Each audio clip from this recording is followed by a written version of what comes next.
जय मां आदिशक्ति। आप लोगों के सामने सब दिख रहा होगा कि जो भ्रष्ट से भ्रष्ट नेता है, मुखिया हो या जिला परिषद या कोई मंत्री एमएलए वगैरह, जो भी कुछ बड़ा पद पर दिख रहा है, आप सभी लोग जितने आपके क्षेत्र में हैं, 10,000 लोग हैं, 10,000 लोग जानते हैं।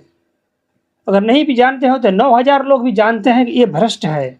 लेकिन आपको देखने को ये मिलेगा कि वही जीत जाता है फिर चुनाव में। ऐसा क्यों होता है? एक विद्या होती है जो कि प्रॉपर रूप से जो नेता मंत्री या जो पॉलिटिशियन है उन लोग प्रयोग करवाते हैं तांत्रिक लोग से। कुछ लोग हमारे पास भी आते हैं प्रयोग कराने के लिए। इसमें थोड़ा खर्चा अच्छा खासा लगता है, लेकिन लोग प्रयोग कराते हैं और इस विद्या के प्रभाव से जो अपना शत्रु है वो भी कुछ समय के लिए मित्र बन जाएगा। आप उसको वोट नहीं देना चाहते हैं, मतदान नहीं करना चाहते उस व्यक्ति को, फिर भी वो जीत जाएगा, क्योंकि कुछ समय के लिए आप दिमागी तौर पर और शारीरिक तौर पर हर तरह से उसके बस में हो जाएंगे। आप कुछ भी नहीं कर पाएंगे। आपको ऐसा नॉर्मल लगेगा कि अब कुछ नहीं हुआ है, लेकिन आप जब वोट देने के बाद फिर पछताएंगे। ऐसा होता है, जो जीतने वाला वो जीत जाता है। लेकिन ऐसा क्यों होता है, किस विद्या का प्रयोग होता है, ये आप लोगों को सामने में खुलकर बता रहा हूँ, आप लोग समझ सकते हैं। तो ये अच्छी खासी विद्या है, एक दुरुपयोग वाली नहीं है। विद्या का नाम है राज राजेश्वरी त्रिपुर सुंदरी। राज राजेश्वरी त्रिपुर सुंदरी यह एक 10 महाविद्या का एक विद्या है, जो कि 3rd नंबर पर आती है, तीसरे नंबर पर आती है।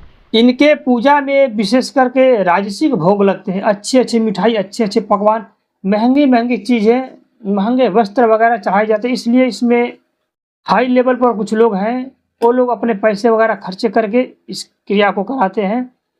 इसमें क्या होता है कि 95% वही चांस होता है कि जीतेगा, चाहे सामने कितना भी बड़ा पार्टी हो, ज़्यादा करके वही चांस है कि 95% वही जीतेगा ही जीतेगा। ये विद्या का ऐसा प्रभाव होता है। राज राजेश्वरी त्रिपुर सुंदरी कभी भी इस विद्या का प्रयोग करते हैं तो ये शुक्ल पक्ष में ही प्रयोग होता है, कृष्ण पक्ष में कभी भी प्रयोग नहीं होता। जो लोग सिद्ध करना चाहते हैं इसको नवरात्रि में ही सिद्ध कर सकते हैं, गुप्त नवरात्रि हो या मुख्य नवरात्रि हो, लेकिन नवरात्रि में ही सिद्ध करें तो अच्छा रहेगा, क्योंकि एक दिन में सिद्ध नहीं होता है, मैक्सिमम 11 दिन करना ही पड़ता है। 11 दिन में सिद्धि मिल जाती है इसकी। और जब हम लोग किसी और के लिए प्रयोग करते हैं तो उसके लिए प्रॉपर संकल्प लिया जाता है। संकल्प लेने के बाद ही उसको प्रयोग करते हैं तो पूर्ण रूप से उसका फल उसको प्राप्त हो जाता है।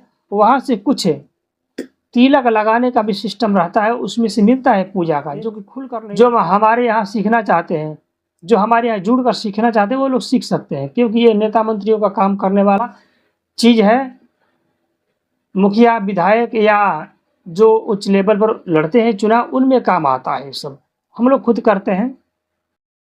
ऐसे करना गलत नहीं है, क्योंकि इसको ये अभी बोल सकते हैं कि अपनी जीत हासिल करने के लिए पूजा पाठ कराना, लेकिन ये विशेष प्रकार का एक तंत्र है, एक विद्या का प्रयोग होता है, जो कि जीतने में और कामयाबी हासिल दिलाने पूर्ण रूप से काम आता है। 11 दिन में सिद्ध भी होता है, फिर 11 दिन में प्रयोग भी करना पड़ता है, क्योंकि प्रयोग करेंगे उसको भी 11 दिन चलेगा।